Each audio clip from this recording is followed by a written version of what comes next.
Welcome to the Smart Dating Academy podcast. I'm Bela Gandhi, the founder of Smart Dating Academy and your host. I started Smart Dating Academy in 2009 because I had this crazy knack of giving people dating advice that actually worked, that I took. I've been married for almost 25 years, and now my company helps people to date smarter and to find love. This podcast is meant to bring more love into your life, no matter where you are and what you do. And we're here to bring more life into your love. Welcome back. I'm so excited to be here with you today, whether you're listening in your car, whether you're walking down the street, maybe you're doing some yoga. I'm probably not the best person to listen to when you're doing yoga, but that's a whole nother story. I'm really excited today to have our own Ilene Collins of the Smart Dating Academy here with me today, coach extraordinaire who has more CEO and coaching wisdom than I can even tell you about right now. But what Ilene and I are going to talk about right now is something that you have asked for. And even when we give it to you, you ask for it again and again and again. What we want to talk to you today about is signs that you're talking to a catfish, someone who's disingenuous, a Tinder swindler, a fraud, somebody who's just plain unsavory. So Ilene, thank you for being here today. Bella, I'm so happy to be here. And I'm so relieved in a way that people ask for this again, because it's so important. It's not, listen, our clients at Smart Dating Academy, your listeners, it's not like they're our children. But think about if they were our children, like when it is our children, we don't just tell them some safety stuff once and hope it sticks. This is like an evolving, there's always a new scam. There's always a new swindle. And sadly, a lot of times, because love is a strong emotion that makes us all do some crazy things, it makes people targets. Yeah. And speaking of targets, historically, I started Smart Dating Academy in 2009 and have seen a lot of evolutions in dating and these scams. But a lot of times we would really worry about catfishers and scammers really preying on people over 50, over 60. But as we know, in March of this year, what swept Netflix? We did an IG show on this, the Tinder Swindler. And if you have not seen this, it's just a really good documentary to watch to know, oh my gosh, that it's not just people that you might consider a little older, maybe a little bit more naive to scams, maybe not as tech savvy. The women that were swindled were in their 20s. And they were swindled by somebody who was the same age. He really had game, and he played the long game, which probably made several very bright women fooled, right? He dangled a fairy tale in front of them, and he did it for a long time. Exactly. And so what we're going to do is kind of take you bing, bang, boom. And we're going to fire hose you Smart Dating Academy style with a whole lot of information in a short amount of time. So get your notebooks out, and you'll probably want to save this episode and listen to it again and again, just to make sure that you are not potentially a victim, no matter who you are. And this is not just targeted to females, guys. If you're a guy listening to this, we've had that many men also potentially get lured in by someone that is unsavory. So I think, that kind of kicks off the why. Why does this happen to us, right? We're good, smart, sentient people. None of us think we're scammable, right? But if you think about it, evolution, Hollywood, the whole social media way that we're programmed, we really think, okay, that fairy tale ending is out there. My prince or my princess is waiting for me, just like Disney says they would be, right? Oh, we are programmed to think that. Not only do we hear it, in those Disney movies and the TV shows, but our lovely families, our well-meaning, lovely families will sometimes say, don't worry, your prince is out there.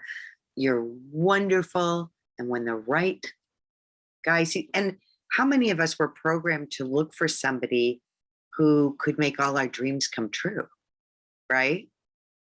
And here's the key word. He could rescue us. He could rescue us. Rescue us like Prince Charming did for Cinderella, right? He rescued her out of her sad life with the evil stepmother and the bad stepsisters. And for us, maybe that means, I've been struggling alone as a single mom for so long, trying to make ends meet, or my good for nothing husband or my good for nothing ex-wife bilked me for everything I have and took the money I had and yada, yada, yada. And suddenly someone that seems kind of Disney-esque that says, I love you, I adore you, and I will rescue you comes along, and it appeals to our most basic instincts. And let me correct something here.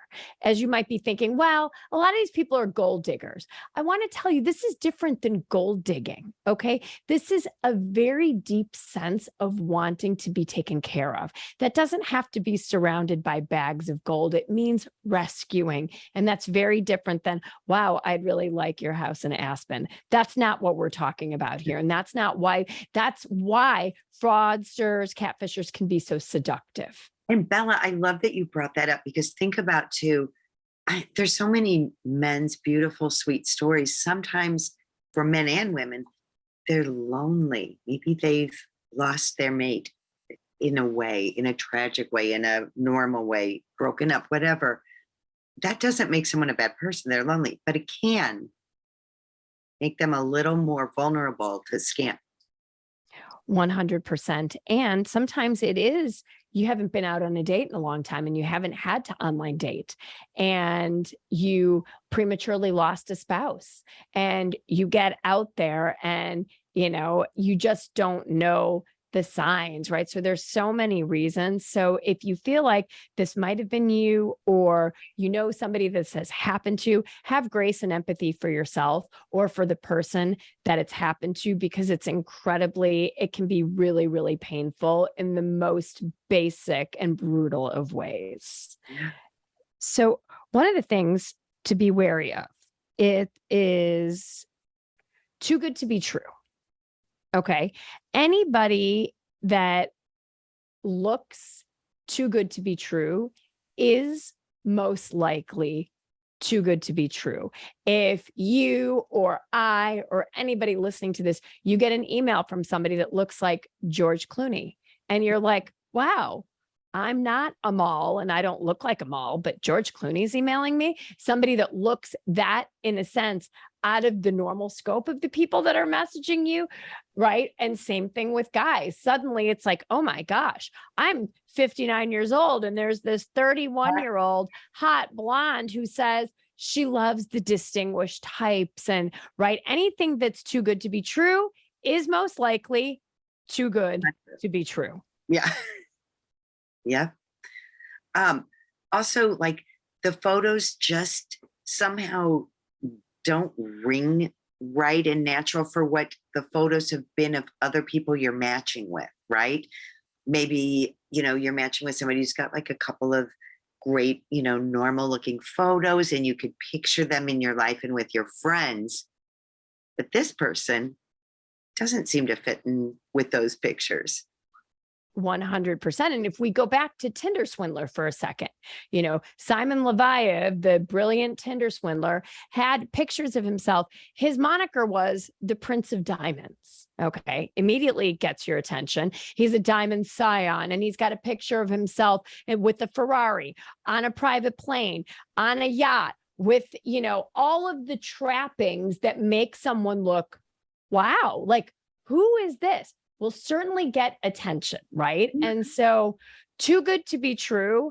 And even if he did have all that money, you guys, or she, if someone's posting pictures with all that stuff, ask yourself in your gut, is this really someone I would want to be with? Not judging, but if this is this person's currency, are they looking for the same thing in a relationship that I might be? I love that you called it currency, because that's what's happening. And that's how this happens, right? it's like a lure. It's a pretty shiny lure. Extremely wealthy people, honestly, don't need on a dating site. An extremely wealthy person might be afraid they would get used for their money.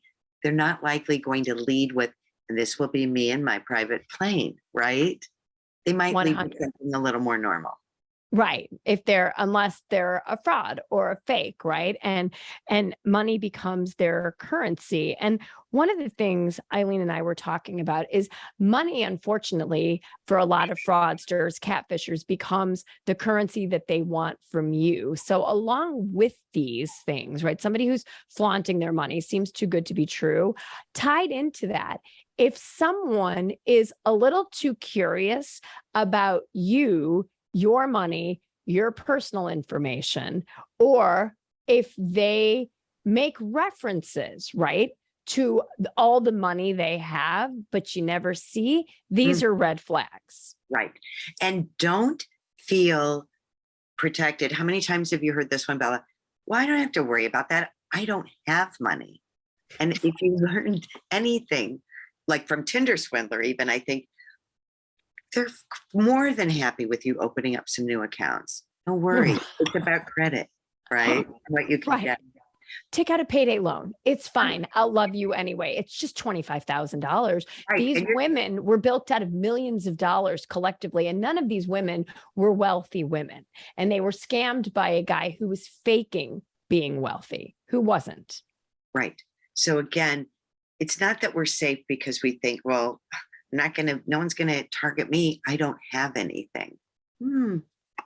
Doesn't matter, because on the Tinder Swindler, he love bombed them. Okay. So let's talk about this. Too much, too soon. Grandiose gestures, right?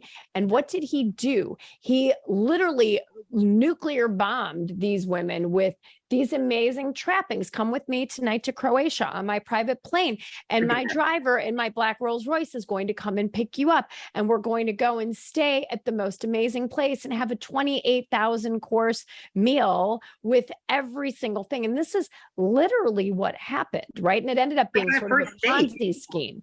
And this was the first date. And and what he did is he love bombed them so greatly with so much money for about a month that he sort of flipped into it's like you feel like you owe this person something because you've received so much from them. So he didn't ask these women on day one to take out a $50,000 payday loan after he had spent oodles and oodles of some other woman's money on you, Ilene. If you were the current object that he wanted to ultimately scam, he was lathering you up with every fine thing on earth, taking money from another victim.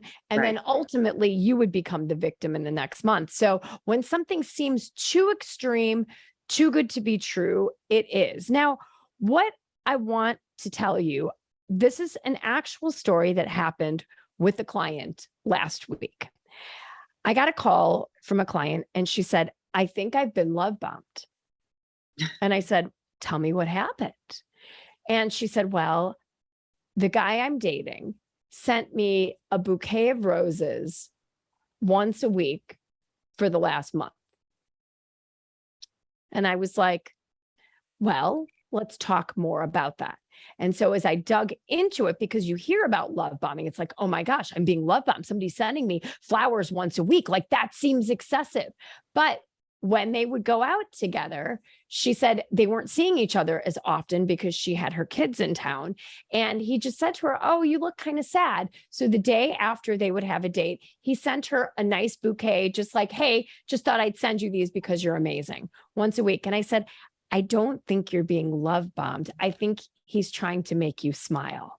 And so they had the conversation and she was like, oh my gosh, thank goodness I have you, or I would have broken up with him because I thought I was being love bombed. That is not being love bombed. Remember, ladies and gentlemen, if you think you're being love bombed, remember, a narcissist, a love bomber, a catfisher, a fraudulent person when you bring up like, hey, I was wondering, like, I've never gotten flowers from anybody once a week. And it almost felt like a lot. Like, tell me, like, do you send these out all the time? Like, have the conversation about the person's intent. And if bad guys don't want to be questioned and they don't take input very well. So if you said to him, you know what, I don't want you to spend your hard-earned money on me on flowers. Flowers die.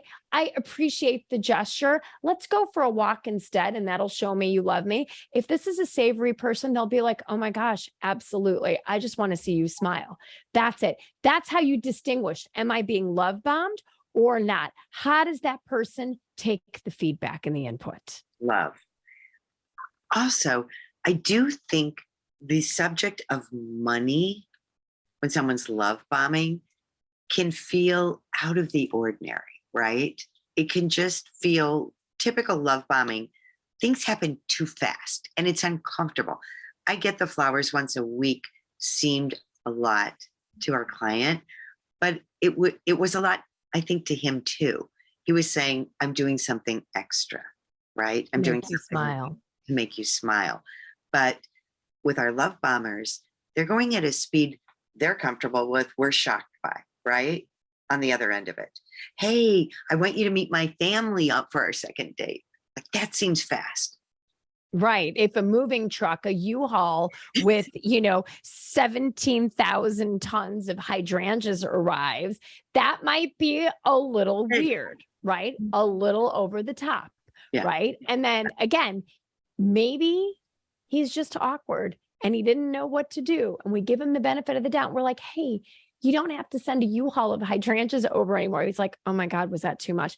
It was a little much. Okay, great. But a narcissist, a love bomber, a catfisher will not take that feedback well. They'll say, you're ungrateful. What do you mean?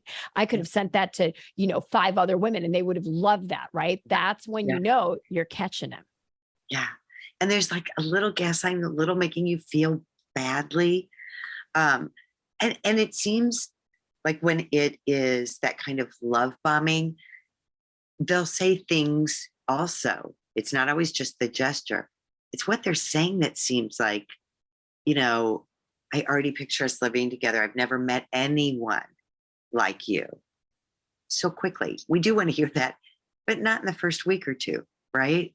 Yeah. Even in the first month, you guys know, Ilene and I did the 15-date rule, Sylvia Foti, and Ilene coached Sylvia, right? So we're not looking for that in the first 2 weeks. We're looking for that way later. I mean, honestly, as awesome as you are, dear listener, do you really think after 1 week, someone knows that they want to spend the rest of their life with you, that you're the most amazing person that they've ever seen? You might be the most amazing person they've ever spent 7 days with nonstop. However, right. And too much too soon is a red flag. So if you feel like you're being pushed too fast, try to slow it down. And if the person reacts well, great. And if they don't, you have somebody who's red flaggy, maybe fraudstery. You never know. It's just something you probably want to jump out of. And of course, if you have questions, always email us about, we're here to help you. We do date coaching. We help people with this scenario every single day. This is what we do. We want to put more love into the world and keep you out of dumpster fire situations. Exactly. Keep our guardrails up. One of the things that another kind of common talk about too fast, things that we've had many a client here is, you know what? It'll be easy. Let's get off the dating site. Like, they rush you. Maybe you've suggested a nice video chat and my membership's expiring tomorrow. Right. And that's a great point that my membership's expiring tomorrow, or, hey, could you email me at, Andy@hotmail.com and so we can get off the site. Yeah, no, not right away. And somebody who refuses your request to do a phone call or a video date, I don't like that. And you might say to yourself, I'm not a phone person. I have Zoom fatigue. You know what? It's time to get over it. In the dating world, people will ask you to do FaceTimes or video dates just to make sure that in 3 dimensions, you look as good as your photos and your profile. And you, dear listeners, should do exactly the same. But guess what? Do you think a catfisher or a fraudster wants to be seen on camera? No. So they will always have an excuse as to why they cannot do it. Yes. And the more spontaneous, the more you'll notice they're just declining the call.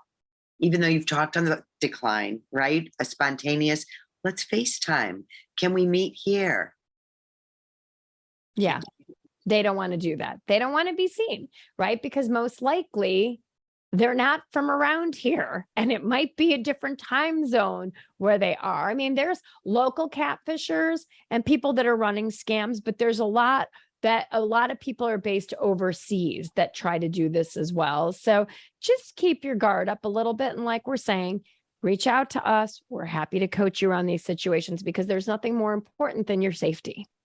Speaking of the people that might be in another country, there's also this thing where there are certain people that we just have an innate trust for, right? The military, our, doctors, police, people in different jobs. A lot of times catfishers seem to have those jobs, and a lot of times they're abroad. I'm in the military, I'm stationed over here. Exactly.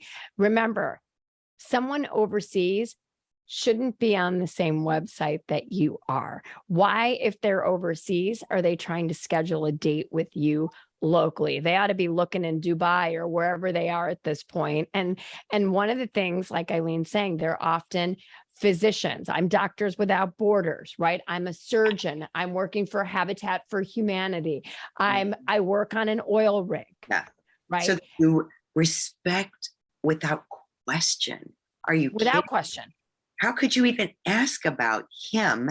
This man has sacrificed everything to do this out of the goodness of his heart, right? They get us where we're vulnerable, right? And that's how they justify the fact that they're not emailing you on their time zone. Oh, I can't talk to you on the phone because I'm so busy and it's night when it's day. So anybody that, again, looks like George Clooney, says he's a surgeon by day, supermodel by night, but is based in Ghana, might throw up a red flag or two. Yeah. For our gentlemen listeners, a similar feel is not quite necessarily that they're in the service industry, but it could be that they're damsels in distress, right? You're going to save me. This happened. You wouldn't believe what's going on with me. And then they present a scenario that's heart-wrenching. Oh, right. I was on my way to the airport to meet you, and there's been a terrible car accident. Yes. Yeah. And they've built up so much trust, and you've talked to them potentially for hours, and they'll say, I can't believe I'm so stupid that I left my wallet at home, or my wallet burned in the fire along with my car. I just need you. Could you just wire me $5,000 and I'll pay you back as soon as I get on that flight to see your cute little face? My purse was snatched at the airport. You won't believe it. I don't have my ID. I can't come tomorrow if I had the money. It cost this to do this and that to do that. And anybody that asks you for money in any stage of the relationship, right? And I'm not saying if you say, can we split breakfast? Okay. That's not catfishing. I'm saying if somebody messages you and says, oh my gosh, I'm at my daughter's book fair and she really wants, a book and I'm so dumb, I forgot my wallet. Could you just Venmo the school? What they're doing is they're kicking the tires on your gullibility, right? Nobody should be asking you for money early in the game. No. For any reason. Honestly, I still look at Mark funny when he does. No, I'm kidding. Mark is Ilene's husband of 30 years. 30 years? Yes, this September. Yeah. Amazing. Right. Exactly. You're right. When Andy, my husband of 25 years, asked me if I have cash, I'm like, why? Where's yours? What are you thinking? Yeah. Are you trying to catfish me? We don't want to make people unnaturally suspicious. However, when households haven't been joined, when you're not exclusive, when you don't really know someone, asking for something that makes you uncomfortable, whether it be money or pictures or inappropriate pictures or money, those things do make you uncomfortable, hopefully. Hopefully. And remember, a lot of this will be built in some intense conversations in the beginning. You'll feel like they want to get to know everything about you. And especially if you've been lonely, maybe you've lost a spouse, you've broken up with a boyfriend or a girlfriend, you're coming out of divorce where you were verbally abused all the time. And suddenly somebody's loading up your proverbial coffee cup with words of affirmation, interest. They want to know every little detail about you to the point where you're like, oh my gosh, I've never felt so seen before. I've never felt so interesting. Yeah. I've never had somebody just want to know every little tidbit about me. Yeah. Yeah. The hardest part about all the things that we're talking about is that it plays on emotions.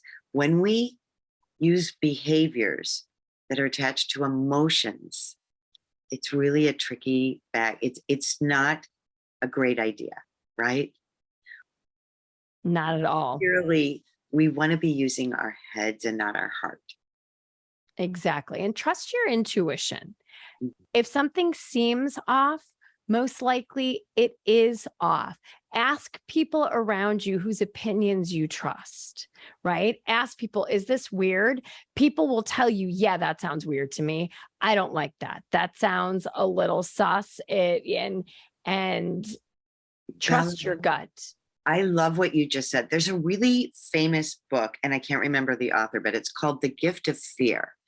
And it talks about how when you have like the hairs on the back of your neck standing up, sometimes it's because you've seen something that you're maybe so quickly your mind can't put it together. You don't even realize you saw something. You just recognize this feeling.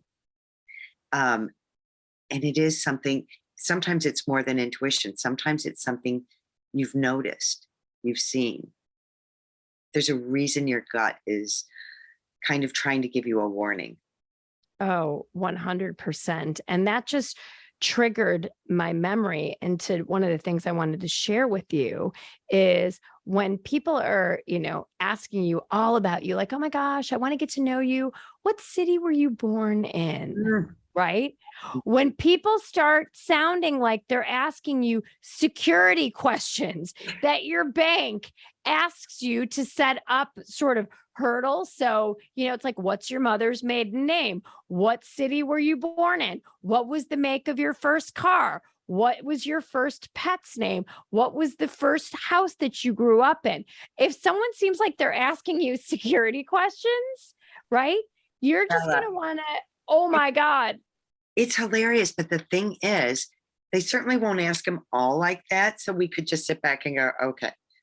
Basically, it can go like this, oh my God, you're from Florida. What part? Blah, blah, blah. Were you born? Like it just start. Do you know this family?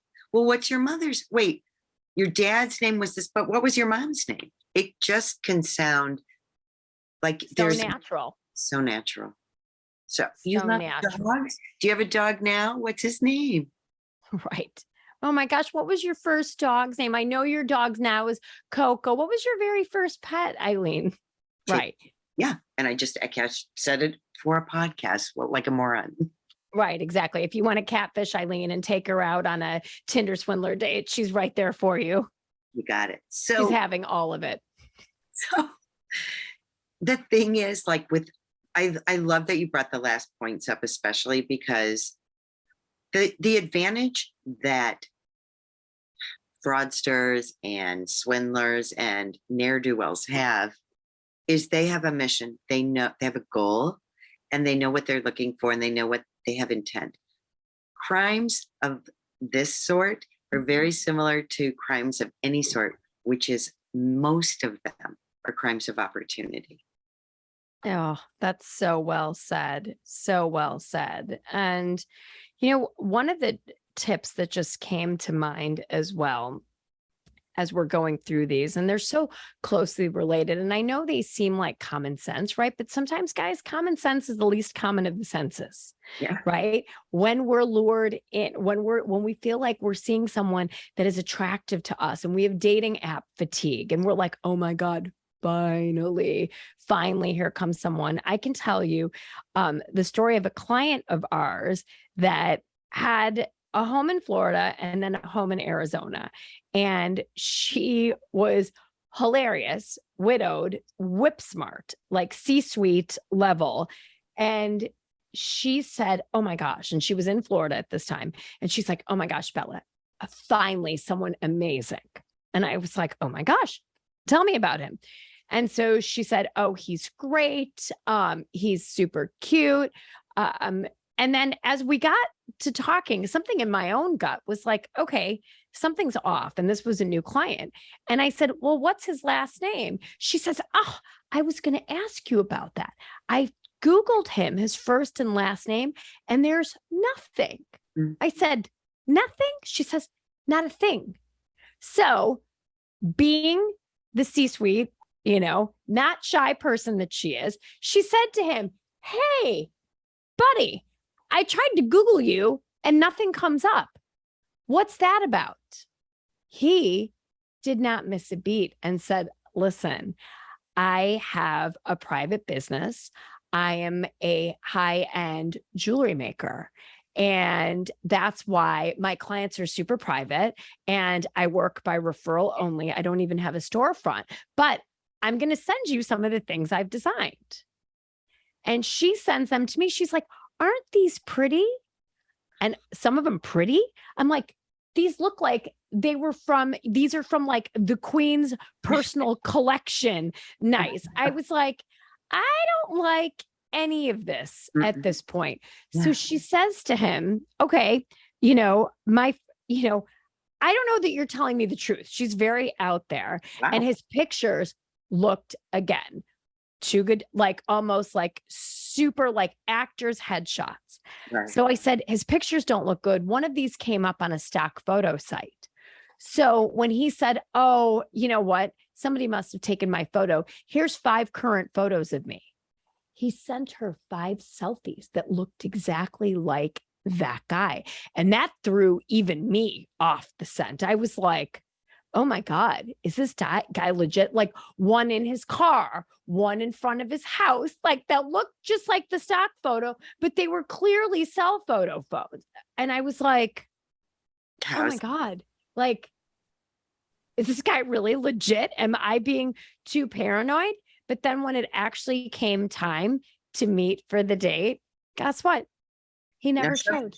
He didn't show. Right. And so it goes to show he was fraudulent, but they get trickier and more crafty. I mean, I second guessed myself. Yeah. When I saw those selfies, I was like, oof, maybe I'm just too paranoid. He had all the other signs. And our client was like, oh, look at these jewels. I'm like, those ain't real. Right? Those are some stock photos from like the Queen's jewelry. I love that. And there can be other things that should feel, maybe we could notice, but we hear things that make us feel differently. Like maybe there's a crazy age difference, right? Maybe you're making allowances for it because it just sounds so good. He's so into me. I can't believe someone that looks like this or seems like this. How many men, Bela, do we know of that have been catfished by a very stunning, much younger woman? It's incredibly seductive, right? For any guy, even the ones that, quote unquote, know better. And they'll tell us like, hey, you guys, someone that's 19 just messaged me. We're like, what? And I'm like, that's a dude somewhere in a call center. It's not a 19-year-old that looks like, that looks like America's top model. Like, love you, you're a handsome guy, but that's not happening, right? We're not looking for a mail order bride. And I don't even think this is a mail order bride. So let's just delete and block. And that's fine. And that brings up another thing that people get so bent out of shape about. And I look at this as a blessing. Ilene, I'm sure you've seen this with our clients where you're messaging back and forth with somebody. And then suddenly the next day it says profile unavailable. Yes. Yes. Okay. That probably means that the site has said this person is a fraud. Yes. And they've been pulled off of the site. And so often we want to say, oh my gosh, there was one normal person and I was messaging with them and now their profile is unavailable. It's like someone caught that person. Right. Be grateful, move on. It's not about you. It's not about you. Exactly. Don't personalize that stuff. Okay. If the profiles are unavailable. So, and I think that if you're still on the fence, is this person legit or not? Try to give them a spontaneous call, a spontaneous FaceTime. See if they pick up, right? Now, if you give me a spontaneous FaceTime, I might not pick up because I might not look socially presentable, but I will text you and say, I look like something the cat dragged in. Let me put on a berry lip and I'll call you. I'll FaceTime you in 10 seconds. I love that you only have to put on a berry lip. I'm like, I will be changing out of the coffee I spilled all over myself. But yes, meet you there. Right, exactly. I'm going to show you from my chin up. Don't get me wrong. Right, exactly. If you catch me on an ambush FaceTime. But that's the only reason I wouldn't pick up an instant FaceTime is because I look like hell. But in general, if it's someone you don't know and if you feel like you're getting the heebie-jeebies about this person, try it. You got nothing to lose. Exactly. Go with your gut. And if you're really just not sure what's going on, message Bela, right? 100%. And listen, catfishers, fraudsters, do we think they keep their promises and their commitments? Never. They don't. No. They don't. So if somebody's inconsistent, unreliable, ghosts you, stands you up, remember, you have dodged a bullet. So I told you we were going to fire hose you today with so many tips, so much information around this. I hope that you enjoyed this, and please put more love into the universe. Share this episode with someone who needs to hear it, someone who has a bad picker, someone who is susceptible to this. Maybe it's your mom. Maybe it's your dad who's getting into dating. Maybe it's your brother, your neighbor, your cousin, your colleague. Send this episode to someone.